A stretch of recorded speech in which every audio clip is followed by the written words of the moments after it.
Challenging star ನಟ ದರ್ಶನ್ ಅಭಿನಯದ devil ಚಿತ್ರ ರಾಜ್ಯಾದ್ಯಂತ ತೆರೆಕಂಡು ಯಶಸ್ವಿ ಪ್ರದರ್ಶನವನ್ನು ಸಹ ಕಾಣ್ತಾ ಇದೆ. ಇದರ ಜೊತೆ ಡೆವಿಲ್ ಚಿತ್ರದಲ್ಲಿ ನಟ ದರ್ಶನ್ ಅವರು ಪೊಲಿಟಿಷಿಯನ್ ಪಾತ್ರವನ್ನು ನಿರ್ವಹಿಸಿರುವಂಥ ಕಾರಣದಿಂದಾಗಿ ಸಾಕಷ್ಟು ಅಭಿಮಾನಿಗಳು ದರ್ಶನ್ ಅವರು ಜೈಲಿನಿಂದ ಬಿಡುಗಡೆಯಾದ ಬಳಿಕ ರಾಜಕಾರಣಕ್ಕೆ ಬರಬೇಕು, MLA ಆಗಬೇಕು, CM ಆಗಬೇಕು ಅನ್ನುವಂಥ ಅಭಿಪ್ರಾಯಗಳನ್ನು ಸಹ ವ್ಯಕ್ತಪಡಿಸ್ತಾ ಇದ್ದಾರೆ. ಅದೇ ರೀತಿ ಮೈಸೂರಿನಲ್ಲೂ ಸಹ ದರ್ಶನ್ ಅವರ ಅಪ್ಪಟ ಅಭಿಮಾನಿಗಳು ನಮ್ಮ ಜೊತೆ ಇದ್ದಾರೆ. ಈ ಒಂದು ವಿಚಾರಕ್ಕೆ ಸಂಬಂಧಪಟ್ಟಂತೆ ಅವ್ರನ್ನ ಮಾತಾಡ್ತಾ ಹೋಗ್ತೇನೆ ನಾನು. ಸರ್, ಈಗ ಏನು ಡೆವಿಲ್ ಚಿತ್ರ ಅತ್ಯಂತ ಯಶಸ್ವಿ ಪ್ರದರ್ಶನ ಕಾಣ್ತಾ ಇದೆ. ಇದರ ನಡುವೆ ಕೆಲವೊಂದಷ್ಟು ಅಭಿಮಾನಿಗಳು ದರ್ಶನ್ ಅವರು ರಾಜಕಾರಣಿಯಾಗಿ ಬದಲಾಗಬೇಕು, ರಾಜಕಾರಣಕ್ಕೆ ಬರಬೇಕು ಅನ್ನುವಂಥ ಮಾತುಗಳನ್ನ ಹೇಳ್ತಾಯಿದ್ದಾರೆ. ನೀವು ದರ್ಶನ್ ಅವರ ಅಭಿಮಾನಿಯಾಗಿ ನಿಮ್ಮ ಅಭಿಪ್ರಾಯ? Sir, first of all devil ಚಿತ್ರ ತುಂಬ ಚೆನ್ನಾಗಿ ಬಂದಿದೆ, ರಾಜ್ಯಾದ್ಯಂತ ಚೆನ್ನಾಗಿ ಮೂಡಿದೆ. ಯಾಕಂದರೆ ಇಷ್ಟೊಂದು ಫ್ಯಾನ್ ಫಾಲೋಯಿಂಗು ಯಾವ ಇಂಡಸ್ಟ್ರಿಯಲ್ಲೂ ಆ್ಯಕ್ಚುಲಿ ನಾವು ನೋಡಿರಲಿಲ್ಲ. ಯಾಕೆ ದರ್ಶನ್ಗಿರೋಷ್ಟು ಫ್ಯಾನ್ ಫಾಲೋಯಿಂಗು ಬೇರೆ ಸೆಲೆಬ್ರಿಟೀಸ್ಗಳು ನೋಡಿದ್ರೆ ಇವ್ರದ್ದೊಂದು ಕೈ ಮೇಲೆ. ಯಾಕಂದರೆ ಅವ್ನು ಇಲ್ಲದೆ ಹೋಗಲಿ, ಅವನು ಎಷ್ಟು ಎತ್ತಿ ಮೆರೆಸ್ಬೇಕೋ ಅಷ್ಟು ಮೆರೆಸ್ತಾ ಇದ್ದಾರೆ. ಬಟ್ ಅಲ್ಲಿ ಪೊಲಿಟಿಕ್ಸಲ್ಲೂ ಯಾಕಂದರೆ ಸಿನಿಮಾಗೆ ಚಂದ ಸರ್, ಅದು ಸಿನಿಮಾಗೆ ಚಂದ. ಬಟ್ ರಿಯಲಾಗಿ ಪೊಲಿಟಿಕ್ಸ್ ಬಂದರೆ ನಾವು ಅಭಿಮಾನಿಗಳಿಗೆ ಏನೋ ಇಷ್ಟ ಆಗ್ಬೋದು. ಬಟ್ ನಾವು ಅವರಿಂದ ಚಿಕ್ಕದಿಂದ ನೋಡಿ ಬೆಳೆದಿರೋದು, ಒಬ್ಬರು ಕ್ಯಾರೆಕ್ಟಾಗಿ ನೋಡಿದ್ದೀವಿ ನಾವು ಅವ್ರನ್ನ. ಸಿನಿಮಾದಲ್ಲಿ ಅವ್ರ ಮಾಸ್ ಡೈಲಾಗ್ ಆಗ್ಬೋದು, ಅವ್ರ ಸೆಂಟಿಮೆಂಟಲ್ ಡೈಲಾಗ್ಸ್ಗಳಾಗ್ಬೋದು, ಅವ್ರ ಆ್ಯಕ್ಟಿಂಗ್ಗಳು ನೋಡಿ ಬೆಳೆದಿರೋದ್ರಿಂದ ನಾವು ಅವ್ರನ್ನ ಆ್ಯಕ್ಟರಾಗಿ ನೋಡೋಕೆ ಇಷ್ಟಪಡ್ತೀವಿ ಹೊರತು ಪೊಲಿಟಿಕ್ಸಾಗಿ ನೋಡೋಕೆ ಇಷ್ಟಪಡಲ್ಲ. ಸಾಕಷ್ಟು ಜನ ಮಠಾಧೀಶರು ದರ್ಶನ್ ಅವರು ಜೈಲಿನಿಂದ ರಿಲೀಸ್ ಆದ ನಂತರ ರಾಜಕಾರಣದತ್ತ ಮುಖ ಮಾಡ್ತಾರೆ, ಅವರಿಗೆ ರಾಜಕೀಯದಲ್ಲಿ ಒಳ್ಳೆ ಉತ್ತಮ ಭವಿಷ್ಯ ಇದೆ ಅನ್ನುವಂಥ ಮಾತುಗಳನ್ನ ಹೇಳ್ತಾರೆ. ನೀವು ಸ್ವೀಕರಿಸ್ತೀರಾ ಅದನ್ನು? ಅಲ್ಲ, ಅವು ಮುಂದೆ ಏನಾಗ್ಬೋದು ನಮ್ಗೆ ಗೊತ್ತಿಲ್ಲ.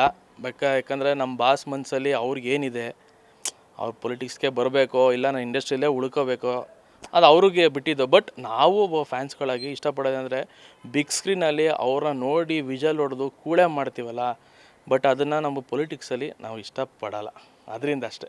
ತಮಿಳು ಚಿತ್ರರಂಗ ಆಗಿರ್ಬೋದು ಅಥವಾ ತೆಲುಗು ಚಿತ್ರರಂಗ ಆಗಿರ್ಬೋದು, ಸಾಕಷ್ಟು ಸ್ಟಾರ್ ನಟರುಗಳು ಚಿತ್ರರಂಗದ ನಂತರ ಉತ್ತಮ ರಾಜಕಾರಣಿಯಾಗಿ ಹೊರಹೊಮ್ಮಿದ್ದಾರೆ, ರಾಜ್ಯದ ಮುಖ್ಯಮಂತ್ರಿಗಳಾಗಿ ಅಧಿಕಾರವನ್ನು ಪೂರೈಸಿದ್ದಾರೆ. ಅಂಥ ಒಂದು ಸದವಕಾಶ ದರ್ಶನ್ ಅವ್ರಿಗೂ ಬರಬೇಕು ಅನ್ನೋಂಥದ್ದು ಕೆಲ ಅಭಿಮಾನಿಗಳ ಮಾತು ಸರ್. ಹೌದು, ಬಂದರೆ ಚಂದ. ಅದಕ್ಕೆ ಬೇರೆ ಬೇರೆ ರಾಜ್ಯದಲ್ಲೂ ಇಂಡಸ್ಟ್ರಿಯಿಂದ ಬಂದು ಇದಕ್ಕೆ ಬಂದು ರಾಜಕೀಯಕ್ಕೆ ಬಂದು ಮಾಡಿದ್ದಾರೆ. ಈಗ ನಮ್ಮ ವಿಜಯ್ ಅವರು ಸರ್, ಅವರು ಅಷ್ಟೇ ಬಂದಿದ್ದಾರೆ. ಬಟ್ ನೋಡಿ, ನಮ್ಮ ರಜನಿ ಸರು ಎಷ್ಟು ವರ್ಷದಿಂದ ಇಂಡಸ್ಟ್ರಿಲಿ ಇದ್ದಾರೆ. ಬಟ್ ಅವ್ರು ರಾಜಕೀಯಕ್ಕೆ ಬರೋಕ್ಕೆ ಇಷ್ಟ ಇಲ್ಲ ಅವ್ರಿಗೆ. ಏನಕ್ಕೆ ಹೇಳಿ, ಕಲೆ ಎಲ್ಲರಿಗೂ ಬರೋಲ್ಲ ಸರ್, ಅದು ಅಷ್ಟು ಸುಲಭ ಕಲೆ ಎಲ್ಲರಿಗೂ ಬರೋಲ್ಲ. ರಾಜಕೀಯನೂ ಅಷ್ಟೇ, ಅವ್ರಿಗೂ ಯಾರಿಗೂ ಬರೋಲ್ಲ. ಕಲೆನೇ ಬೇರೆ, ರಾಜಕೀಯನೇ ಬೇರೆ. ರಾಜಕೀಯ ಆದರೆ ಏನಾಗುತ್ತೆ ಅಂದರೆ ಕೆಟ್ಟದ್ದು ಒಳ್ಳೆಯದು ಎಲ್ಲನೂ ಸ್ವೀಕರಿಸಬೇಕು. ಕಲೆ ಹಂಗಲ್ಲ ಸರ್, ಅದು ಕಲೆನೇ ಬೇರೆ. ಅದು ಸರಸ್ವತಿ ಒಲಿದ್ರೆ ಅಪರೂಪಕ್ಕೆ ಒಲಿಯೋದು. ಅದರಿಂದ ಅವರು ಇಂಡಸ್ಟ್ರಿಲಿ ಇದ್ರೇ ಚಂದ. ದರ್ಶನ್ ಅವ್ರನ್ನ ಆ್ಯಕ್ಟರಾಗಿ ನೋಡೋಕ್ಕೆ ಇಷ್ಟಪಡ್ತೀರಾ, ಯಾಕೆಂದರೆ ಡೆವಿಲ್ ಚಿತ್ರದಲ್ಲಿ ದರ್ಶನ್ ಅವರು ಆ ಒಂದು ಪೊಲಿಟಿಷಿಯನ್ ರೋಲ್ನ ಪ್ಲೇ ಮಾಡಿದಂಥ ಸಂದರ್ಭದಲ್ಲಿ ಸಿಳ್ಳೆ ಚಪ್ಪಾಳೆಗಳು ಕೇಳಿಬರ್ತದೆ. ತೆರೆ ಮೇಲೆ ಅದನ್ನು ನೋಡಿ ಎಂಜಾಯ್ ಮಾಡೋವಂಥವ್ರು ನಿಜ ಜೀವನದಲ್ಲೂ ಬಂದರೆ ಯಾಕೆ ಅಕ್ಸೆಪ್ಟ್ ಬೇಡ ಅಂತ ಇದ್ದೀರಾ ಸರ್? ಇಲ್ಲಿ ಏನಾಗಿದೆ ಅಂದರೆ 2.5 ಗಂಟೆ ಸಿನಿಮಾದಲ್ಲಿ ಸರ್ ಹೆಂಗೆ ಬೇಕಾದ್ರೂ ತೋರಿಸ್ಬೋದು. ಬಟ್ 5 ವರ್ಷ ಪೂರೈಸಬೇಕಂದಾಗ ತುಂಬ ತಾಳ್ಮೆ ಇರಬೇಕು. ಮತ್ತು ಜನರ ಮುಂದೆ ಏನಾಗುತ್ತೆ ಅಂದರೆ ಜನರು ಹೆಂಗೆ ಅಪೋಸ್ ಮಾಡ್ತಾರೆ ಅದನ್ನೆಲ್ಲ ಸ್ವೀಕರಿಸಲೇಬೇಕು. ಬಟ್ ಅವ್ರ ಸ್ಟ್ರೆಸ್ಗೆ ಆಗಲ್ಲ. ನಾವು ನೋಡಿರೋ ಪ್ರಕಾರ ಅವರು ಅಷ್ಟು ಈಸಿಯಾಗಿ ಎಲ್ಲವೂ ತಗೊಳ್ಳಲ್ಲ. ಅವ್ರು ಏನಾದರೂ ನೇರ ದಿಟ್ಟ ನಿರಂತರ ಹೆಂಗೆ ಹೇಳ್ಬೇಕು ಹಂಗೆ ಹೇಳ್ತಾರೆ. ಬಟ್ ಸ್ವೀಕರಿಸೋರು ಹೆಂಗೆ ಸ್ವೀಕರಿಸ್ತಾರೆ ಅದ್ರ ಮೇಲೆ ಡಿಪೆಂಡ್ ಆಗುತ್ತೆ. ಬಟ್ ಅವ್ರು ಏನಂದರೆ ಅವ್ರದ್ದು ಮೈಂಡ್ ಸೆಟ್ ಇರೋದು ಕಲೆ. ಅವ್ರು ಏನು ಮಾಡೋಕ್ಕೆ 2 ನಿಮಿಷ ಮಾತಾಡ್ತಾರೆ, ಹೋಗ್ತಾರೆ. ಬಟ್ ರಾಜಕೀಯಕ್ಕೆ ಬಂದರೆ ಇಡೀ ಜೀವನ ಪೂರ್ತಿ ಅವರು ರಾಜಕೀಯದಲ್ಲೇ ಇರಬೇಕು. ಅವರು ಬಿಟ್ಟಿದ್ದು ಸರ್, ಅವ್ರು ಹೆಂಗೆ ಇದು ಮಾಡ್ಕೋತಾರೆ, ಬಂದು ಅವ್ರು ಅಲ್ಲಿಂದ ಹೊರಗಡೆ ಬಂದು ರಾಜಕೀಯಕ್ಕೆ ಹೋಗ್ತಾರೋ, ಇಲ್ಲ ನಾನು ಇಂಡಸ್ಟ್ರಿಯಲ್ಲೇ ಇರ್ತೀನಿ, ನಾನು ಸೆಲೆಬ್ರಿಟೀಸ್ಗಳಿಗೋಸ್ಕರ ನಾನು ಇನ್ನೂ ಒಂದಷ್ಟು ಸಿನಿಮಾಗಳು ಮಾಡ್ತೀನಿ, ಸಾಯೋ ತನಕ ಸಿನಿಮಾಗಳು ಮಾಡ್ತೀವಿ ಅಂದರೆ ನಾವು ಇರೋ ತನಕ ನಾವು ನೋಡೋಕ್ಕೆ ರೆಡಿ. ಈಗ ದರ್ಶನ್ ಅವರ ಒಂದು ಅಭಿಪ್ರಾಯ ಬದಲಾಗ್ಬೋದು, ನಾನು ರಾಜಕಾರಣಿಯಾಗಿ ಬದಲಾಗ್ತೇನೆ ಅಂತ ದರ್ಶನ್ ಅವ್ರು ಒಪ್ಕೊಂಡು ಬಂದಿದ್ದರೆ, ಈಗ ಹೇಗೆ ಆ್ಯಕ್ಟರ್ ಆಗಿ ದರ್ಶನ್ ಅವ್ರ ಬೆನ್ನಿಗೆ ನಿಂತಿದ್ದಾರೆ, ಅದೇ ರೀತಿ ಪೊಲಿಟಿಷಿಯನ್ ಆದ ಸಂದರ್ಭದಲ್ಲಿ ನಿಂತ್ಕೋತೀರಾ? ಖಂಡಿತವಲ್ಲ ಸರ್. ಯಾಕಂದರೆ ಬಿದ್ದಾಗಲೂ ಎದ್ದಾಗಲೂ ನಾವು ನಿಂತಿದ್ದೀವಿ ಅಂದಾಗ ಅವ್ರು ಏನೇ ಮಾಡಿದ್ರು ನಾವು ನಿಂತಿರ್ತೀವಿ. ಬಟ್ ಒಳ್ಳೇದು ಕೆಟ್ಟದ್ದು ನೋಡೇ ನಾವು ನಿಲ್ಲೋದು. ಸೆಲೆಬ್ರಿಟೀಸ್ಗಳು ಅಂದ ತಕ್ಷಣ ಅವ್ರು ತಪ್ಪು ಮಾಡಿದ್ರು ಸರಿ ಅನ್ನೋಕ್ಕಾಗಲ್ಲ. ತಪ್ಪು ಮಾಡಿದ್ರೆ ತಪ್ಪು ಅಂತ ಹೇಳ್ತೀವಿ, ಸರಿ ಅಂದರೆ ಸರಿ ಅಂತ ಹೇಳ್ತೀವಿ. ಸರ್, ಫಸ್ಟ್ ಆಫ್ ಆಲ್ ಹೇಳಬೇಕು ಅಂತಂದರೆ ದರ್ಶನ್ ಅವ್ರಿಗೆ ಈ ರಾಜಕೀಯ ಸೂಟ್ ಆಗಲ್ಲ. ಅದು ನಮ್ಮ ಮಾತಲ್ಲ, ಅವ್ರದ್ದೇ ಮನದಾಳದ ಮಾತು. ಯಾಕಂದರೆ ನಾವು ಇಷ್ಟು ವರ್ಷ ಅವ್ರನ್ನ ನೋಡಿರಂಗೆ ಅವರು ನೇರವಾಗಿ ನಿಷ್ಠುರವಾಗಿ ಮಾತಾಡೋದ್ರಿಂದ ದರ್ಶನ್ ಅವ್ರಿಗೆ ಯಾವುದೇ ಕಾರಣಕ್ಕೂ ಈ ನಾಟಕದ ನೌಟಂಕಿ ಆಟಗಳು ಅಂತ ಹೇಳ್ತಾರಲ್ಲ ಅವರೇ, ಹಾಗಾಗಿ ನೌಟಂಕಿ ಆಟಗಳು ಅವ್ರಿಗೆ ಇಷ್ಟ ಆಗಲ್ಲ. ಈಗ ರಾಜಕಾರಣ ಅಂತಂದರೆ ಒಂದು ಮುಖವಾಡ ಹಾಕೊಂಡು ಬದುಕುವಂಥದ್ದು, ಆಶ್ವಾಸನೆ ಕೊಡುವಂಥದ್ದು ಇವೆಲ್ಲ ಬರ್ತವೆ. ಆದರೆ ನಮ್ಮ ದರ್ಶನ್ ಅವ್ರಿಗೆ ಇದು ಗೊತ್ತಿಲ್ಲ. ಅವ್ರು ಏನೇ ಅದು ನೇರವಾಗಿ ಬೈಬೇಕಾ ನೇರವಾಗಿ ಬೈತಾರೆ, ಏನೇ ಮಾತಾಡೋದು ನೇರವಾಗಿ ಮಾತಾಡ್ತಾರೆ. ಅವ್ರಿಗೆ ರಾಜಕಾರಣ ಗೊತ್ತಿದ್ರೆ ಅವ್ರೀಗ ಆ ಪ್ಲೇಸಲ್ಲಿ ಇರ್ತಿರ್ಲಿಲ್ಲ. ಯಾಕಂತಂದರೆ ರಾಜಕಾರಣ ಗೊತ್ತಿದ್ರೆ ಈಗ ಆ ಪ್ಲೇಸಿಂದ ಅವ್ರು ಜಂಪ್ ಆಗಿಬಿಡೋರು. ಯಾಕಂದರೆ ಎಂತೆಂಥ ರಾಜಕಾರಣಿಗಳು, ಎಂತೆಂಥ ಪ್ರಭಾವಿ ರಾಜಕಾರಣಿಗಳು ಎಂತೆಂಥ ಕೇಸ್ನ ಮಾಡ್ಕೊಂಡು ಮತ್ತೊಂದು ಮಾಡ್ಕೊಂಡು ಇನ್ನೂ ಆರಾಮಾಗಿ ಬೇಲ್ ಮೇಲೆ ಇದ್ದಾರೆ. ಇವ್ರಿಗೆ ಇನ್ನೂ ಬೇಲ್ ಸಿಗ್ತಾ ಇಲ್ಲ ಅಂತಂದರೆ ಎಷ್ಟು ಕುತಂತ್ರ ಅವ್ರ ಮೇಲೆ ನಡೆದಿರ್ಬೋದು ಅಂತ. ಅವರು ತಪ್ಪು ಮಾಡಿರ್ಬೋದು, ಅದನ್ನು ನಾವು ತಪ್ಪು ಸರಿ ಅನ್ನೋದನ್ನ ನಾವು ನಿರ್ಧಾರ ಮಾಡೋಕ್ಕಾಗಲ್ಲ, ಅದನ್ನು ಕೋರ್ಟ್ ನಿರ್ಧಾರ ಮಾಡುತ್ತೆ. ಆದರೆ ಟಾರ್ಗೆಟ್ ಮಾಡುವಂಥದ್ದು, ದರ್ಶನ್ನೇ ಟಾರ್ಗೆಟ್ ಮಾಡುವಂಥದ್ದು ಇದೆಯಲ್ಲ, ಅದು ಎಲ್ಲೋ ಒಂದು ಕಡೆ ಅಭಿಮಾನಿ ಅಂತಲ್ಲ, ಒಬ್ಬ ಸಾಮಾಜಿಕವಾಗಿ ಯೋಚನೆ ಮಾಡಿದ್ರೆ ಒಬ್ಬ ವ್ಯಕ್ತಿನ ಟಾರ್ಗೆಟ್ ಮಾಡುವಂಥದ್ದು ಭಾಳ ತಪ್ಪು ಅನ್ನೋದು ನಮ್ಮ ಅಭಿಪ್ರಾಯ. ಅಂತ ಅದು ಅಷ್ಟೇ ಸ್ಟ್ರಿಕ್ಟಾಗಿ ಎಲ್ಲ ವ್ಯಕ್ತಿಗಳನ್ನ ಇವರು ಸ್ಟ್ರಿಕ್ಟಾಗಿ ಅವರು ಫಾಲೋ ಮಾಡಿದ್ರೆ ಖಂಡಿತವಾಗೂ ಇದಕ್ಕೆ ನ್ಯಾಯ ದೊರಕಿಸ್ಕೊಟ್ರು ಅಂತ ನಾವು ಭಾವಿಸ್ಬೋದು. ಆದರೆ ದರ್ಶನ್ ಒಬ್ಬರನ್ನೇ ಟಾರ್ಗೆಟ್ ಮಾಡೋದು ನಮಗೆಲ್ಲ ಕೂಡ ನೋವಾಗಿದೆ. ಈ ಕೆಲವೊಂದು ವಿಚಾರ ಈಗ ಈ ಸಿನಿಮಾ ಬಂದಿದೆ, ಆದರೆ ದರ್ಶನ್ ಅವರು ಇಲ್ಲ. ಅವರ ಅನುಪಸ್ಥಿತಿಯಲ್ಲೂ ಕೂಡ ಈ ಸಿನಿಮಾ ಇಷ್ಟೊಂದು ಚೆನ್ನಾಗಿ ಓಡ್ತಾಯಿದೆ ಅಂದರೆ ತಿಳ್ಕೊಬೇಡಿ. ಅಭಿಮಾನಿಗಳು ಯಾವ ಲೆವೆಲಲ್ಲಿ ಕರ್ನಾಟಕದಲ್ಲಿ ಈ ನೋಡಿ ಬೇರೆ ಯಾವ ಭಾಷೆಯಲ್ಲೂ ಬಿಡುಗಡೆ ಆಗಲ್ಲ ದರ್ಶನ್ ಅವ್ರ ಸಿನಿಮಾ. ಕನ್ನಡದಲ್ಲಿ ಬಿಡುಗಡೆ ಆದರೂ ಕೂಡ ಬೇರೆ ಭಾಷೆ ಈಗ ಪಾನ್ ಇಂಡಿಯಾ ಚಿತ್ರಗಳಿಗೂ ಕೂಡ ಟಾಂಗ್ ಕೊಡೋ ರೀತಿಯಲ್ಲಿ ದರ್ಶನ್ ಸಿನಿಮಾಗಳು ಓಡ್ತವೆ ಅಂತಂದರೆ ಅಷ್ಟು ಅಭಿಮಾನಿಗಳು ಕೂಡ ದರ್ಶನ್ ಅವ್ರನ್ನ ಫಾಲೋ ಮಾಡ್ತಾರೆ ಅಂತಂದರೆ ಯಾವುದಕ್ಕಂತಂದರೆ ಅವ್ರು ನೇರವಾಗಿ ಮಾತಾಡ್ತಾರಲ್ಲ, ಅದೊಂದೇ ವಿಚಾರಕ್ಕೋಸ್ಕರ ಅವ್ರನ್ನ ಫಾಲೋ ಮಾಡೋದು. ಹಾಗಾಗಿ ಅವ್ರು ನೇರವಾಗಿ ಮಾತಾಡೋದೇ ನಮ್ಗೆ ಇಷ್ಟ ಆಗಿರೋದು. ಹಾಗಾಗಿ ಅವರು ತೆರೆ ಮೇಲೆ ಬರಬೇಕು, ಕಲಾವಿದರಾಗಿ ನಟಿಸಬೇಕು, ನಮ್ಮೆಲ್ಲರನ್ನೂ ಕೂಡ ಮನರಂಜಿಸಬೇಕು. ನಾವು ಅವ್ರನ್ನ ಅದೇ ರೂಪದಲ್ಲಿ ನೋಡಲಿಕ್ಕೆ ಇಷ್ಟಪಡ್ತೀವಿ. ಅವ್ರು ರಾಜಕಾರಣಕ್ಕೆ ಹೋಗಲ್ಲ ಅನ್ನೋದು ನಮ್ಮ ಅಭಿಲಾಷೆ. ಓದು ಸಂತೋಷ, ಅವರು ಇನ್ನೊಂದಷ್ಟು ಜನಸೇವೆನ ಮಾಡ್ತಾಯಿದ್ದಾರೆ. ಅದು ರಾಜಕಾರಣದ ಮುಖಾಂತರ ಮಾಡಿದ್ರು ಸಂತೋಷನೇ. ಆದರೆ ನೋಡೋಣ, ಒಳ್ಳೆಯದಾಗಲಿ, ದರ್ಶನ್ ಅವ್ರಿಗೆ ಒಳ್ಳೆಯದಾಗಲಿ ಅಂತ ಹೇಳೋಕ್ಕೆ ಇಷ್ಟಪಡ್ತೀನಿ. ದರ್ಶನ್ ಅವ್ರಿಗೆ ರಾಜಕಾರಣ ಇಷ್ಟ ಇಲ್ಲ ಅನ್ನೋಂಥ ಮಾತುಗಳನ್ನ ತಾವು ಹೇಳ್ತೀರಾ. ಆದರೆ ಮಂಡ್ಯ ಲೋಕಸಭಾ ಕ್ಷೇತ್ರದ ಎಲೆಕ್ಷನ್ ಬಂದಾಗ ಸುಮಲತಾ ಅವರ ಬೆನ್ನಿಗೆ ನಿಂತ್ಕೊತಾರೆ, ಸಾಕಷ್ಟು ರಾಜಕಾರಣಿಗಳ ಪರವಾಗಿ ರ್ಯಾಲಿಗೆ ಹೋಗ್ತಾರೆ, ಅಬ್ಬರದ ಭಾಷಣವನ್ನು ಮಾಡ್ತಾರೆ. ಈ ಒಂದು ಸ್ಟ್ರಾಟರ್ಜಿ ಬಗ್ಗೆ ಹೇಳೋದಾದರೆ ಸರ್, ನಾವೇನು ಕಲಾವಿದರಿದ್ದೀವಿ, ನಾವು ಫೋಕಸ್ ಆಗ್ತೀವಿ, ಬೇಗ ಫೋಕಸ್ ಆಗ್ತೀವಿ. ನಮ್ಮನ್ನ ಬಳಸ್ಕೊಂಡ್ರೆ ಅಥವಾ ನಾವು ಹೋಗಲ್ಲಿ ನಿಂತ್ಕೊಂಡ್ರೆ, ನಾವು ಯಾರ ಪರ ನಿಂತಿರ್ತೀವೋ ಅವರು ಬೇಗ ಫೋಕಸ್ ಆಗ್ತಾರೆ ಸರ್. ಇದು ನಮ್ಮಂಥ ಸಣ್ಣ ಪುಟ್ಟ ಕಲಾವಿದರ ಲೆಕ್ಕದಲ್ಲಿ ನಾವು ಯೋಚನೆ ಮಾಡ್ತಿರೋದು. ಅಂಥದ್ರಲ್ಲಿ ಯಶು ಅಥವಾ ದರ್ಶನ್ನು ಬಂದು ನಿಂತ್ಕೋತಾರೆ ಅಂತಂದರೆ, ಈ ಜೋಡಿ ಎತ್ತುಗಳು ಬಂದು ನಿಂತ್ಕೋತವೆ ಅಂತಂದರೆ ಎಂಟರ್ ಮಂಡ್ಯ ಡಿಸ್ಟ್ರಿಕ್ ಅವ್ರನ್ನ ತಿರು ನೋಡಿತು, ಮಂಡ್ಯ ಅಲ್ಲ ಇಡೀ ಇಂಡಿಯಾ ತಿರು ನೋಡಿತ್ತು. ಸುಮಲತಾ ಅವರು ಗೆದ್ದಿದ್ದು ಕೇವಲ ಯಾವುದೋ ಒಂದು ಕ್ಷೇತ್ರದ ಎಲೆಕ್ಷನ್ ಆಗಿರಲಿಲ್ಲ, ಅದು ಇಡೀ ಇಂಡಿಯಾನೇ ಕಾದುಕೊಳ್ತಿತ್ತು ಯಾರು ಗೆಲ್ತಾರೆ ಅಂತೇಳಿ. ಹಂಗಾಗಿ ನಾವು ಸಪೋರ್ಟ್ ಮಾಡ್ಬೋದು ಸರ್ ಇನ್ನೊಬ್ರಿಗೋಗಿ. ಬಟ್ ಆ ಪರಿಸ್ಥಿತಿಯಲ್ಲಿ ನಾವೇ ನಿಂತ್ಕೊಂಡಾಗ ಬೇರೆ ಬೇರೆ ಪಕ್ಷಗಳಿರ್ತವೆ, ಎಲ್ಲ ಪಕ್ಷಗಳಲ್ಲೂ ಅಭಿಮಾನಿಗಳಿದ್ದಾರೆ. ಏನೋ ದರ್ಶನ್ ಸರ್ಗೆ ಅಭಿಮಾನಿಗಳಿದ್ದಾರೆ. ಅವರೆಲ್ಲರೂ ಕೂಡ ಒಂದೇ ಮನಸ್ಥಿತಿಯಿಂದ ಹೊರಗಡೆ ಬರೋಕ್ಕಾಗಲ್ಲ. ಯಾಕಂದರೆ ರಾಜಕಾರಣನೇ ಬೇರೆ, ಪಕ್ಷತ್ವ ಕೆಲಸ ಮಾಡೋರೇ ಬೇರೆ, ಅಭಿಮಾನನೇ ಬೇರೆ, ಇಷ್ಟಪಡುವಂಥ ವ್ಯಕ್ತಿತ್ವಗಳೇ ಬೇರೆ. ಹಾಗಾಗಿ ದರ್ಶನ್ ಅವರ ವ್ಯಕ್ತಿತ್ವಕ್ಕೆ ಅಥವಾ ಅವರ ಸಿನಿಮಾದಲ್ಲಿ ನಟಿಸುವಂಥ ಆ ಪಾತ್ರಗಳಿಗೆ ಅಥವಾ ಅವರಲ್ಲಿರೋ ಕಲೆಗೆ ಎಲ್ಲರೂ ಕೂಡ ಕಷ್ಟದಿಂದ ಮೇಲೆ ಬಂದಿದ್ದಾರೆ ಅಂತೇಳಿ ಅವ್ರನ್ನ ಇಷ್ಟಪಡ್ಬೋದು. ಆದರೆ ರಾಜಕಾರಣಕ್ಕೆ ಹೋದಾಗ ಇವೆಲ್ಲವೂ ಕೂಡ ಡಿವೈಡ್ ಆಗ್ತವೆ. ಹಾಗಾಗಿ ದರ್ಶನ ನಾವು ಈಗಲೇ ರಾಜನಾಗಿದ್ದಾನೆ, ಮತ್ತೆ ಯಾಕೆ ರಾಜಕಾರಣ ಅಂತೇಳಿ ನಾವು. ದರ್ಶನ್ ಅವರ ಪಾಪ್ಯುಲಾರಿಟಿ ಎಷ್ಟಿದೆ ಅಂತಂದರೆ, ಯಾವುದೇ ಕ್ಷೇತ್ರಗಳಲ್ಲಿ ಹೋಗಿ ಪ್ರಚಾರ ಮಾಡಿದಂಥದ್ರಲ್ಲಿ ಸಾಕಷ್ಟು ಅವರ ಮತಗಳನ್ನು ತಮ್ಮತ್ತ ಸೆಳೆಯುವಂಥ ಒಂದು ಪಾಪ್ಯುಲಾರಿಟಿಯನ್ನು ಹೊಂದಿದ್ದಾರೆ. ಇದೇ ಕಾರಣಕ್ಕಾಗಿ ಹಲವು ರಾಜಕಾರಣಿಗಳು ದರ್ಶನ್ ಅವ್ರನ್ನ ತಮ್ಮ ಪ್ರಚಾರಗಳಿಗೆ ಬಳಸ್ಕೊಂಡಿದ್ದಾರೆ. ಆದರೆ ಇಂಥ ಪ್ರಕರಣದಲ್ಲಿ ದರ್ಶನ್ ಅವರ ಬೆನ್ನಿಗೆ ಯಾರು ನಿಂತ್ಕೊಳ್ಳಿಲ್ವಾ ಅಂತ ಸರ್, ಅದು ಏನಾಗಿದೆ ಅಂತಂದರೆ, ದರ್ಶನ್ ಅವ್ರು ಒಬ್ಬರೇ ಅಲ್ಲ, ಈಗ ಬೇರೆ ಬೇರೆ ಪಾರ್ಟಿಗಳು ಬೇರೆ ಬೇರೆ ಹೀರೋಗಳನ್ನ ಅಥವಾ ಚಲನಚಿತ್ರ ನಟರುಗಳನ್ನ ಮತ್ತು ಕಾಮಿಡಿ ಕಿಲಾಡಿ ಒಟ್ಟಿನಲ್ಲಿ ಯಾರು ಫೋಕಸ್ ಆಗಿರ್ತಾರೆ ಅವ್ರನ್ನ ಕರೆಸಿ ಅವ್ರನ್ನ ಏನು ಫೋಕಸ್ ಮಾಡಿ ಅವ್ರ ಬಗ್ಗೆ ಒಂದಷ್ಟು ಜನ ಸೇರಿಸಿ ಭಾಷಣ ಮಾಡಿ ಓಟ್ನ ಪಡ್ಕೊಳ್ಳೋದು ಇದ್ದೇ ಇರುತ್ತೆ. ಆದರೆ ದರ್ಶನ್ ಅವ್ರಿಗೆ ಓಟ್ ಪಡ್ಕೊಂಡು ಕೂಡ ಅವ್ರನ್ನ ಬಳಸ್ಕೊಂಡು ಕೂಡ ವಿನ್ ಆಗಿರೋರು ಕೂಡ ಈ ಪ್ರಕರಣದಲ್ಲಿ ಎಷ್ಟು ಮಟ್ಟಿಗೆ ಭಾಗಿಯಾಗಿದ್ದಾರೆ ಅನ್ನೋದು ನಮಗೂ ಕೂಡ ಅಷ್ಟೊಂದು ಕಾನ್ಫಿಡೆಂಟಾಗಿ ನಮಗೆ ಹೇಳಲಿಕ್ಕೆ ಬರ್ತಾಯಿಲ್ಲ. ಯಾಕಂತಂದರೆ ಅವರೆಲ್ಲೂ ಕೂಡ ಕಾಣಿಸ್ಕೊಂಡಿಲ್ಲ, ಇದ್ರ ಬಗ್ಗೆ ಯಾವುದೇ ರೀತಿ ಮಾತುಕತೆನೂ ಕೂಡ ಆಡಿಲ್ಲ. ನಾವು ಜನಸಾಮಾನ್ಯರು ಮಾತಾಡ್ತಿರೋ ಅಷ್ಟು ಅವ್ರು ಕೂಡ ಮಾತಾಡಿಲ್ಲ ಯಾರು ಜನನಾಯಕರು. ಹಂಗಾಗಿ ಅದು ಏನು ಪ್ರಕರಣ ಆಗಿದೆಯೋ ಅದು ಅವ್ರನ್ನ ಎಷ್ಟು ಮಟ್ಟಿಗೆ ಟಾರ್ಗೆಟ್ ಮಾಡಿದ್ದಾರೆ ಅನ್ನೋದು ನಮಗಿಂತ ಹೆಚ್ಚಾಗಿ ಮೀಡಿಯಾದವ್ರು ನಿಮಗೆ ಗೊತ್ತಿದೆ, ಸೋಷಿಯಲ್ ಮೀಡಿಯಾ ಗೊತ್ತಿದೆ, ಪ್ರತಿಯೊಂದು ಸಣ್ಣ ಮಗುವಿಂದ ಹಿಡಿದು ಎಲ್ಲರಿಗೂ ಗೊತ್ತಿದೆ. ಹಾಗಾಗಿ ನಾವು ಹೊಸ್ದಾಗಿ ಏನು ಹೇಳಬೇಕಾಗಿಲ್ಲ.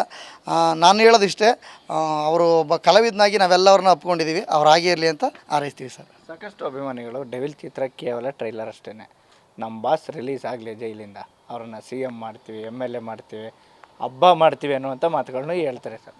ಹಬ್ಬ ಮಾಡ್ತಾರೆ. ಈ ಡೆವಿಲ್ ಚಿತ್ರಕ್ಕೆ ಇಷ್ಟೊಂದು ರೆಸ್ಪಾನ್ಸ್ ಸಿಕ್ಕಿರೋದು ನೋಡಿದ್ರೆ ಗೊತ್ತಾಗುತ್ತೆ ಅವ್ರು ಹಬ್ಬ ಮಾಡೇ ಮಾಡ್ತಾರೆ ಅಂತೇಳಿ. ಆದರೆ ನನ್ನ ಒಂದು ಅನಿಸಿಕೆ ಏನಂತಂದರೆ, ಅವರು ಡೆವಿಲ್ ಚಿತ್ರ ಆಗಿರ್ಬೋದು ಮತ್ತು ಈ ಕಾಟ್ಯಾರ ಬಂತಲ್ಲ ಹೋದ ಸರಿ, ಆ ಥರ ಒಳ್ಳೊಳ್ಳೆ ಡೈರೆಕ್ಟರ್ಗಳನ್ನ ಬಳಸ್ಕೊಂಡು ದರ್ಶನ್ ಅನ್ನೋ ಒಂದು ನೇಮ್ನ ಬಳಸ್ಕೊಂಡು ಒಳ್ಳೊಳ್ಳೆ ಕಂಟೆಂಟ್ನ ಕೊಟ್ಟರೆ, ಯಾವುದೇ ಕಂಟೆಂಟ್ ಕೊಟ್ಟರೆ ಯಾವ ಹೀರೋಗಳು ಒಪ್ಕೊಳ್ದಿರೋ ಅಂಥ ಒಂದು ಕೆಳಮಟ್ಟದ ಸಮಾಜ ಸುಧಾರಿಸುವಂಥ ಯಾವುದೇ ಒಂದು ಕಂಟೆಂಟ್ ಕೊಟ್ಟರು ದರ್ಶನ್ ಅವರು ಅದನ್ನ ಓಕೆ ಮಾಡ್ತಾರೆ. ಅವ್ರಿಗೆ ಆ ಕೆಪಾಸಿಟಿ ಇದೆ. ಯಾಕಂದರೆ ಅಂಥ ಒಳ್ಳೊಳ್ಳೆ ಸಿನಿಮಾಗಳು ಬರಬೇಕು. ಈಗ ಕಾಟ್ಯಾರ ಬಂತಲ್ಲ, ಆ ಥರ ಇನ್ನೊಂದಷ್ಟು ಸಿನಿಮಾಗಳು ಬರಬೇಕು. ದರ್ಶನ್ ಅವ್ರ ಕೈಲಿ ಮಾತ್ರ ಆ ಥರದ್ದು ಸಾಧ್ಯ. ಬೇರೆ ಹೀರೋಗಳು ಆ ಥರ ಕಂಟೆಂಟ್ನ ಒಪ್ಕೊಳ್ಳಿಗೂ ಕೂಡ ಭಯಪಡ್ತಾರೆ. ದರ್ಶನು ಅದನ್ನು ಮಾಡ್ತಾರೆ, ಅದನ್ನು ವಿನ್ ಮಾಡ್ತಾರೆ, ಮತ್ತು ಜನರಿಗೆ ಇನ್ನೊಂದಷ್ಟು ಮಾಹಿತಿಗಳನ್ನ ಕೊಡ್ತಾರೆ. ಹಾಗಾಗಿ ಅವ್ರನ್ನ ರಾಜಕೀಯಕ್ಕೆ ಬಳಸ್ಕೊಳ್ಳೋ ಬದಲು ಅವ್ರ ಮುಖಾಂತರ ಜನರಿಗೆ ಒಂದೊಳ್ಳೆಯ ಸಂದೇಶವನ್ನು ಕೊಡಲಿಕ್ಕೆ ನಾವು ರೈಟರ್ಸ್ ಆಗಿರ್ಬೋದು, ಅಕಸ್ಮಾತ್ ಯಾರು ಡೈರೆಕ್ಟರ್ಗಳು ಆ ನಿಟ್ಟಿನಲ್ಲಿ ಯೋಚನೆ ಮಾಡಿ ದರ್ಶನ್ ಸರ್ನ ಬಳಸ್ಕೊಂಡ್ರೆ ಸಮಾಜಕ್ಕೆ ಅದು ದೊಡ್ಡ ಸೇವೆ ಆಗಂತ ನಾನು ಭಾವಿಸ್ತೀನಿ ಸರ್. ದರ್ಶನ್ ಅವರು ಎಂತಹ ಮಟ್ಟಕ್ಕೆ ಹೋದ್ರೂ ಕೂಡ ಅವರ ಬೆನ್ನಿಗೆ ನಿಂತ್ಕೊಳ್ತೀವಿ ಅನ್ನೋ ಅದು ಅಲ್ಲದೆ, ಯಾಕಂದರೆ ಈಗಾಗಲೇ ಇಂಡಸ್ಟ್ರಿಯಲ್ಲಿ ಎಲ್ಲರೂ ಮಾತಾಡ್ತಾರೆ, ದರ್ಶನ್ ಸರ್ ಸಿನಿಮಾ ಅಂದರೆ ಒಂದು ಇಂಡಸ್ಟ್ರಿನೇ ಊಟ ಮಾಡುತ್ತೆ. ಅವತ್ತು ಅವ್ನ ಸಿನಿಮಾ ಅಂದರೆ ಒಂದು ತಿಂಗಳು ಗಂಟ ಚಿಂತೆ ಇರಲ್ಲ. ಎಲ್ಲರೂ ಅಷ್ಟೇ, ಬಿಡಪ್ಪ ದರ್ಶನ್ ಸರ್ ಸಿನಿಮಾ ಬುಕ್ ಆಗೈತೆ ಅಂದರೆ ಅವ್ರದ್ದು ಮನೆಯೆಲ್ಲ ಚೆನ್ನಾಗಿರುತ್ತೆ ಅಂತ ಅವತ್ತು. ಬಟ್ ಎಷ್ಟೋ ಜನ ಕಲಾವಿದರುಗಳು ಯಾಕೆ ಹಿಂಜರಿತಾ ಇದ್ದಾರೆ ಅಂತ ಗೊತ್ತಾಯ್ತಾ ಇಲ್ಲ. ಯಾಕಂದರೆ ಸಣ್ಣ ಪುಟ್ಟ ಕಲಾವಿದರು ಯೂನಿಟ್ ಬಾಯ್ಸಿಂದ ಹಿಡಿದು ಕ್ಯಾಮ್ರಾಮ್ಯಾನ್ಗಳಿಂದ ಹಿಡಿದು ಟೆಕ್ನಿಷಿಯನ್ಸ್ಗಳಿಂದ ಹಿಡಿದು ದರ್ಶನ್ ಸರ್ ಸಿನಿಮಾ ಅಂದರೆ, ಯಾಕಂದರೆ ಅವ್ರು ಬೇರೆ ಭಾಷೆಗೆಲ್ಲ ಮಾಡಲ್ಲ, ಕನ್ನಡಕ್ಕೆ ಅಷ್ಟೇ ಅವ್ರು ಸೀಮಿತ. ಕನ್ನಡದಲ್ಲೇ ಹೆಸರು ಮಾಡಿ ಬೇರೆ ನಟರುಗಳು ಬೇರೆ ಬೇರೆ ಭಾಷೆಗಳಿಗೆ ಹೋಗಿ ಮಾಡ್ತಾಯಿದ್ದಾರೆ. ಬಟ್ ನಮ್ಮ ಕನ್ನಡನ ಉಳಿಸ್ತಾ ಇಲ್ಲ. ಇವರೊಬ್ಬರೇ ನಮ್ಮ ಕನ್ನಡನ ಉಳಿಸ್ತಾ ಇರೋದು. ದರ್ಶನ್ ಅವ್ರ ಮೇಲೆ ಇಷ್ಟೊಂದು ಅಭಿಮಾನ, ಪ್ರೀತಿ, ವಿಶ್ವಾಸ ಯಾಕೆ ಸರ್? ಏನೋ ಗೊತ್ತಿಲ್ಲ ಸರ್. ನಾವು ಚಿಕ್ಕ ವಯಸ್ಸಿಂದ ಅವ್ರನ್ನ ನಟನೆ ನೋಡಿ ಬೆಳೆದಿರೋದು. ಮತ್ತು ಅವ್ರದ್ದು ಏನಂದ್ರೆ ಸರ್, ಒಂದು ತಲೆ ಕೆಡಿಸ್ಕೊಳ್ಳಲ್ಲ, ಮುಲಾಜಿಲ್ಲ. ನಾವು ಹಿಂಗೆ ಹೇಳಬೇಕು, ಬಟ್ ಕರೆಕ್ಟಾಗಿರುತ್ತೆ. ನಾವು ತಗೊಳ್ಳೋ ವೇ ಇರುತ್ತಲ್ಲ, ಅದು ಆಪೋಸಿಟ್ ಮೇಲೆ ನಿಂತಿರುತ್ತೆ ಅಷ್ಟೇ. ಅವ್ರು ಹೇಳೋ ಥರದಲ್ಲಿ ಹೇಳಿರ್ತಾರೆ. ಅವರು ಸ್ವಲ್ಪ ಖಾರವಾಗಿ ಹೇಳ್ತಾರೆ ಅಷ್ಟೇ. ಸಾಫ್ಟ್ ಆ್ಯಂಡ್ ಸ್ವೀಟಾಗೆಲ್ಲ ಹೇಳೋಕ್ಕೆ ಬರಲ್ಲ ಅವ್ರಿಗೆ. ಖಾರವಾಗಿ ಹೇಳ್ತಾರೆ. ನಾವು ತಗೊಳ್ಳೋರು ಹೆಂಗೆ ತಗೋಬೇಕು ಹಂಗೆ ತಗೋಬೇಕಷ್ಟೇ. ದರ್ಶನ್ ಅವರ ಕೆಲವೊಂದಷ್ಟು ತಪ್ಪು ನಿರ್ಧಾರಗಳೇ ಇವತ್ತಿನ ಪರಿಸ್ಥಿತಿಗೆ ಕಾರಣ ಅಂತ ಹೇಳ್ತೀನಿ. ಅದು ಅವರ ತಪ್ಪು ನಿರ್ಧಾರ ಆಗಿರ್ಬೋದು, ಅಥವಾ ಜೊತೆಗೆ ಹೇಳುವಂಥ ಸ್ನೇಹಿತ ಸಲಹೆ ಆಗಿರ್ಬೋದು, ಆ ಥರದ್ದು ಒಂದಷ್ಟು ಆಗಿರ್ತವೆ. ಯಾಕಂತಂದರೆ ನಮಗೆ ಕೆಲವೊಂದು ಸರಿ ನಮ್ಮ ಸ್ನೇಹಿತರ ಜೊತೆ ಇದ್ದಾಗ ನಾವು ತಗೊಳ್ಳುವಂಥ ನಿರ್ಧಾರಗಳು ತಪ್ಪಾಗಿರ್ಬೋದು. ಆ ತಪ್ಪು ಎಷ್ಟರ ಮಟ್ಟಿಗೆ ಅವ್ರು ಅದರಿಂದ ಹೊರಗಡೆ ಬರ್ತಾರೆ, ಮತ್ತು ಅದರ ಎಷ್ಟು ಮಟ್ಟಿಗೆ ಅವರು ಹೊಸ ಮನುಷ್ಯರಾಗಿ ಮಾಡ್ತಾರೆ ಅನ್ನೋದು ಕೂಡ ಇಲ್ಲಿ ಇಂಪಾರ್ಟೆಂಟ್ ಆಗುತ್ತೆ. ನೀವು ಹೇಳಿದ ದರ್ಶನ್ ಅವರು ಯಾಕೆ ನಿಮ್ಗೆ ಅಷ್ಟೊಂದು ಇಷ್ಟ ಆಗ್ತಾರೆ ಅಂತೇಳಿ, ಯಾರು ಕಷ್ಟಪಟ್ಟು ಸ್ವಂತವಾಗಿ ಮೇಲೆ ಬರ್ತಾರೋ, ಯಾರು ನಾವು ಸ್ವಂತಿಕೆನ ಬಳಸಬೇಕು, ನಮ್ಮ ಕಾಲ ಮೇಲೆ ನಾವು ನಿಂತ್ಕೋಬೇಕು ಅಂತೇಳಿ ಯಾರು ಬೆಳೆದು ಬರ್ತಾ ಇದ್ದಾರೋ ಅಂಥವ್ರಿಗೆ ದರ್ಶನು ಖಂಡಿತವಾಗಿ ಇಷ್ಟ ಆಗ್ತಾರೆ. ಯಾಕಂತಂದರೆ ಅವರು ಬ್ಯಾಕ್ ಬೋನಿಂದ ಯಾರು ಬರ್ತಾರೋ ಅದು ಎಲ್ಲ ಯೂತ್ಸ್ಗೆ ಇನ್ಸ್ಪೈರ್ ಆಗುತ್ತೆ. ಸೊ ಹಂಗಾಗಿ ದರ್ಶನ್ನ ಪ್ರತಿಯೊಬ್ಬರು ಇಷ್ಟಪಡ್ತಾರೆ. ಉದ್ದೇಶ ಏನಪ್ಪ ಅಂತಂದರೆ, ಅವರು ಕಷ್ಟಪಟ್ಟು ಮೇಕ್ ಬಂದಿರೋದು, ಮತ್ತು ಹೊಸಬ್ರಿಗೆ ಚಾನ್ಸ್ ಕೊಡ್ತೀನಿ. ಡೆವಿಲ್ ನೋಡಿದ್ದೀರಿ ನೀವು, ಯಾವುದೇ ಒಬ್ಬ ಹಳೆಯ ಆ್ಯಕ್ಟರ್ಗಳನ್ನ ತೊಗೊಂಡು ಫೋಕಸ್ ಮಾಡಿ ಅವ್ರ ಮುಖಾಂತರ ಪ್ರಚಾರ ತೊಗೊಂಡು ಗೆಲ್ಲಿಸ್ಬೇಕು ಅನ್ನೋದೇನಿಲ್ಲ. ದರ್ಶನ್ ಅವರು ಒಬ್ಬರಿದ್ದರೆ ಸಾಕು. ಹೀರೋಯಿನ್ ಆಗಿರ್ಬೋದು, ಕಾಮಿಡಿಯನ್ಗಳಾಗಿರ್ಬೋದು, ಕ್ಯಾರೆಕ್ಟರ್ ಬರೋದಂಥದ್ದಾಗಿರ್ಬೋದು, ಎಲ್ಲರನ್ನೂ ಹೊಸ ಕ್ಯಾರೆಕ್ಟರ್ಗಳಿಗೆ ಜೀವ ಕೊಟ್ಟು, ಹೊಸ ಕಲಾವಿದರಿಗೆ ಅವ್ರಿಗೆ ಅವಕಾಶ ಕೊಟ್ಟು ಅವ್ರನ್ನ ಬೆಳೆಸುವಂಥ ಕೆಲಸವನ್ನು ಮಾಡ್ತಿದ್ದಾರೆ. ಈ ಒಂದು ನಿಟ್ಟಿನಲ್ಲಿ ನಾವು ಅವ್ರನ್ನ ಇಷ್ಟಪಡ್ತೀವಿ. ದರ್ಶನ್ ಅವರು ಯಾವಾಗಲೂ ಯಾಕೆ ಇಷ್ಟ ಆಗ್ತಾರೆ ಅಂತಂದರೆ, ಅವ್ರು ಯಾವಾಗಲೂ ಈ ಥರ ಕೆಲಸಗಳನ್ನ ಮಾಡ್ತಿರ್ತಾರೆ, ಅದಕ್ಕೋಸ್ಕರ ನಮಗೆಲ್ಲ ಇಷ್ಟ ಆಗ್ತದೆ. ದರ್ಶನ್ ಅವರು ಒಂದು ಟೈಮ್ ಮನೆಯಿಂದ ಹೊರ ಹೋಗೋಂಥ ಸಂದರ್ಭದಲ್ಲಿ ತಮ್ಮ ಸುತ್ತ ಸ್ನೇಹಿತರು ಇರ್ತಿದ್ರು, ಸಾಕಷ್ಟು ಜನ ಇದ್ದರು, ಒಂದು ತಂಡವೇ ಇರ್ತಾಯಿತ್ತು. ಅವ್ರು ಯಾರೂ ಸಹ ಇವತ್ತಿಲ್ಲ. ಒಂದು ವೇಳೆ ದರ್ಶನ್ ಅವರು ರಿಲೀಸ್ ಆಗಿ ಆಚೆ ಬಂದರೆ ದರ್ಶನ್ ಅವರು ಯಾವ ರೀತಿ ಇರಬೇಕು ಅಂತ ಹೇಳ್ತೀರಾ? ಸರ್, ಅವ್ರು ಯಾರು ಇವಾಗ ಇಲ್ಲ ಅಂತೇನಿಲ್ಲ, ಎಲ್ಲರೂ ಇದ್ದಾರೆ. ಬಟ್ ದರ್ಶನ್ ಸರೇ ಹೇಳಿದ್ದಾರೆ, ಒಂದು ಸ್ವಲ್ಪ ಸೈಲೆಂಟಾಗಿ ಇದ್ಬಿಡಿ. ಯಾಕಂತಂದರೆ ನಾವು ಏನೋ ಒಂದು ಪ್ರತಿಕ್ರಿಯೆ ಕೊಟ್ಟಾಗ ಒಬ್ಬೊಬ್ಬರು ಒಂದೊಂಥರ ಪ್ರತಿಕ್ರಿಯೆ ಕೊಡ್ತಾರೆ. ಈಗ ದರ್ಶನ್ ಸರ್ ಒಬ್ಬರು, ಆದರೆ ಫ್ಯಾನ್ಸು ಕೋಟ್ಯಾಂತರ ಜನ ಇದ್ದಾರೆ. ಹಂಗಾಗಿ ಪ್ರತಿಯೊಬ್ಬೊಬ್ಬರು ಅವರವರ ಇದ್ರ ಇನ್ಸ್ಟಾಗ್ರಾಮಲ್ಲಿ ಮತ್ತು ಬೇರೆ ಅವ್ರವ್ರದ್ದೇ ಆದಂಥ ಒಂದು ಮಾತುಕತೆ ಮುಖಾಂತರ ಹೋದಾಗ ಎಲ್ಲೋ ಒಂದು ಕಡೆ ನಾವು ಆಡುವಂಥ ಮಾತು ಕೂಡ ದರ್ಶನ್ ಸರ್ಗೆ ಕಪ್ಚುಕ್ಕಿ ಆಗುತ್ತೆ. ಅದಕ್ಕೋಸ್ಕರ ಎಲ್ಲರೂ ಒಂದೇ ಸಮಕ್ಕೆ ಮಾತಾಡಲ್ಲ. ಕೆಲವರು ತಿಳಿದಿರೋರು ಇರ್ತಾರೆ, ಕೆಲವರು ತಿಳಿದಿರ್ತಾರೆ. ಒಬ್ಬರು ಕೋಪ ಇರುತ್ತೆ, ಒಬ್ಬರು ತಾಳ್ಮೆ ಇರುತ್ತೆ. ಸೊ ಎಲ್ಲವನ್ನೂ ತಗಡಿಲ್ ತೂಗಿ ನಾವು ಮಾತಾಡೋಕ್ಕಾಗಲ್ಲ. ದರ್ಶನ್ ಸರ್ಗೆ ನಾವೇನೇ ಮಾತಾಡಿದ್ರು ಅವ್ರ ಸಮಸ್ಯೆ ಆಗುತ್ತೆ ಅನ್ನೋದಕ್ಕೋಸ್ಕರ ಅವ್ರು ದೂರ ಸರಿದಿರ್ಬೋದು. ಬಟ್ಟು ದರ್ಶನ್ ಸರ್ನ ಯಾರೂ ಬಿಟ್ಟು ಹೋಗಲ್ಲ. ಅವ್ರು ಹೊರಗಡೆ ಬಂದ ತಕ್ಷಣ ಮತ್ತೆ ಹಬ್ಬ ಮಾಡೇ ಮಾಡ್ತಾರೆ. ಈ ಒಂದು ಪ್ರಕರಣ ದರ್ಶನ್ ಅವ್ರಿಗೆ ಒಂದು ದೊಡ್ಡ ಪಾಠ ಆಯಿತಾ? ಸರ್ ಆ್ಯಕ್ಚುಲಿ ಹೇಳ್ಬೇಕಂದ್ರೆ ಹೌದು ಒಂದು ಪಾಠ ಆಯಿತು. ಯಾಕಂದರೆ ಕೆಲವೊಂದು ಟೈಮಲ್ಲಿ ಸವಾಸನೂ ಇಂಪಾರ್ಟೆಂಟ್ ಆಗುತ್ತೆ. ಕೆಲವೊಂದು ಏನಾಗಿದೆ ಅಂದರೆ ಅವ್ರು ಮಾಡಿಲ್ಲ ಅಂದರೂ ಕೆಲವೊಂದು ಕಡೆ ಅವ್ರು ಮಾಡಂಗೆ ಆಗ್ಬಿಟ್ಟಿದೆ. ಸ್ವಲ್ಪ ಸವಾಸ ಬಿಟ್ಟರೆ ನಮ್ಮ ಬಾಸ್ ಇನ್ನೂ ಚೆನ್ನಾಗಾಯ್ತಾರೆ ಅಷ್ಟೇ. ಇದು ದರ್ಶನ್ ಅಭಿಮಾನಿಗಳ ಮಾತುಗಳಾಗ್ತಿರುವಂಥದ್ದು. ಅಂದರೆ ತೆರೆಯ ಮೇಲೆ ದರ್ಶನ್ ಅವರು ಯಾವುದೇ ರೋಲನ್ನು ಪ್ಲೇ ಮಾಡಿದ್ರು ಕೂಡ ನಾವು ಅದಕ್ಕೆ ಸಿಳ್ಳೆ ಚಪ್ಪಾಳೆಗಳ ಮೂಲಕ ಅವ್ರನ್ನ ಪ್ರೋತ್ಸಾಹಿಸ್ತೇವೆ. ಆದರೆ ನಿಜ ಜೀವನದಲ್ಲಿ ಅವರು ಯಾವುದೇ ಕಾರಣಕ್ಕೂ ಸಹ ರಾಜಕೀಯಕ್ಕೆ ಬರೋದು ಬೇಡ ಅನ್ನುವಂಥ ಮಾತುಗಳನ್ನ ಕೆಲವೊಂದಷ್ಟು ಅಭಿಮಾನಿಗಳು ಸಹ ಹೇಳ್ತಾ ಇರುವಂಥದ್ದು. ಕ್ಯಾಮ್ರಾಮನ್ ಸಂಜಯ್ ಜೊತೆ ಅನಿಲ್ ರಾಜ್ ಪ್ರಜಾನುಡಿ, ಮೈಸೂರು. ನೈಜ ಸುದ್ದಿಗಾಗಿ ನೋಡ್ತಾ ಇರಿ ಕನ್ನಡಿಗರ ಪ್ರಜಾನುಡಿ ದಿನಪತ್ರಿಕೆ.